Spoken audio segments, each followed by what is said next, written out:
Hello everyone. Welcome to my channel. In this tutorial, I am going to show you how to control your video speed using Filmora 9. Here I have my example project on the timeline. Let's delete all the effect and transition of all clips and start at the beginning so that you can easily follow the steps. Okay.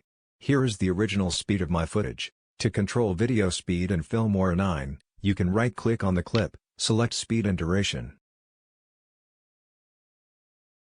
Alternatively, click on the clip and select this speed control icon on top of the timeline.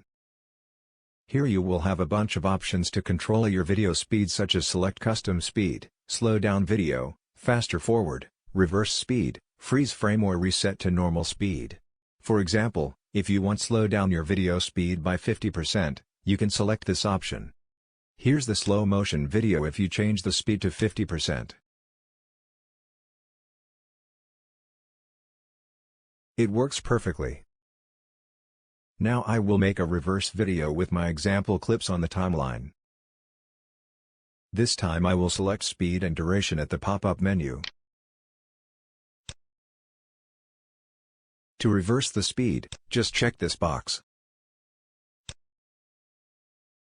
Being noticed that the speed is reversed, the speed change notification color is purple instead of the blue one as normal. The result looks fine. Sometimes, you may want to slow down the reversed clip. Click this purple bar and select slow down option as normal. Finally, in order to fast forward your video speed, click the speed icon again and select fast forward by 2 times, 4 times, 8 times or even 100 times here. That's how you can control video speed in Filmora 9. I hope you like the tutorial. If you have any question, ask me at the comment section below. If you're new here, don't forget to subscribe to my channel. Thanks very much for watching and I will see you in my next videos. Bye for now.